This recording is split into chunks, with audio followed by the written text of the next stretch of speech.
She didn't want less life. She just wanted less noise. This is the story of Rachel Kim, a woman who felt overwhelmed, not by her responsibilities, but by the constant humming static of the world. It's a story about finding quiet without having to disappear. Rachel's life wasn't chaotic. It was full in the best possible way. A career she was passionate about. Friends she loved deeply. A city she adored. But running beneath it all was this low-grade, relentless static. The constant ping of notifications. The endless, scrolling feed of news. The persistent buzz of traffic outside her window. The mental chatter of her own ever-growing to-do list. It was the symphony of modern living, and frankly, she was tired of being the conductor. She would come home after a great day, a day filled with accomplishment and genuine connection, and still feel completely frayed, like her nerves were exposed. It was as if all her senses were permanently dialed up to 11. She wasn't dreaming of escaping to a remote cabin in the woods. She loved her life.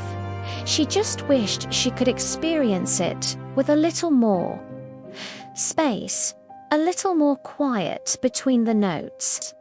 Her early attempts to find it all felt like failures. Meditation apps just made her hyper-aware of her racing thoughts. A silent weekend retreat left her restless and antsy, just staring at the walls. It became clear that craving quiet in a loud world wasn't about eliminating sound. It was about changing her relationship with it. The real shift began on a completely mundane Thursday. She was waiting for her coffee at a bustling local shop. The espresso machine roared, people chattered all around her, and music played overhead.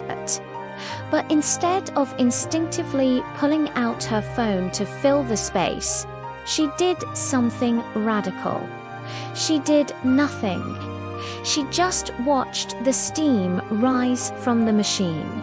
She noticed the pattern of light dancing on the floor. For 2 whole minutes, she just existed. No input, no output.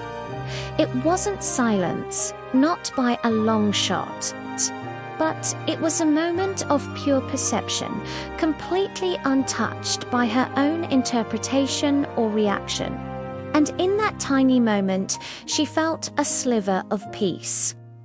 A tiny restoration of her inner calm. She started to collect these small moments like precious stones in her pocket. She stopped wearing headphones on her walk to the subway, letting the sounds of the city wash over her without attaching a story or judgment to them.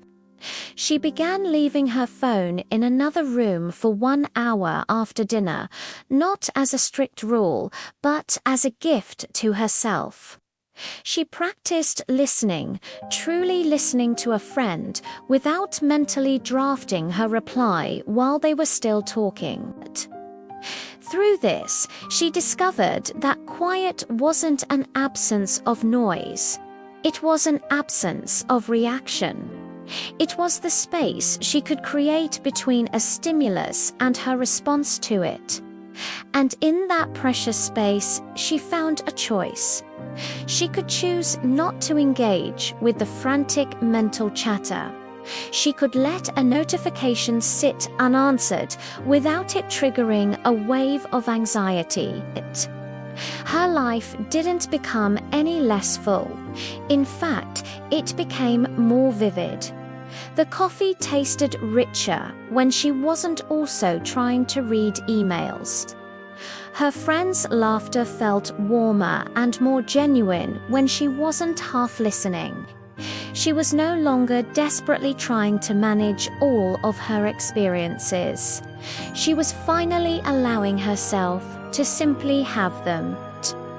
The world's volume didn't decrease, but her internal volume control, which had been broken for so long, finally started to work again. The life lesson here is profound. Quiet is not a place you escape to. It's a layer you discover just beneath the noise of your own constant engagement with the world. You don't have to leave your life behind to find peace. You just have to occasionally stop narrating it, stop optimizing it, and just let it be. True restoration happens in the pauses you choose to honor. If Rachel's search for a little more space in a loud world feels familiar to you, consider sharing this story. Sometimes, a quiet moment shared is the kindest reminder that we're not alone in needing one. Thanks for listening.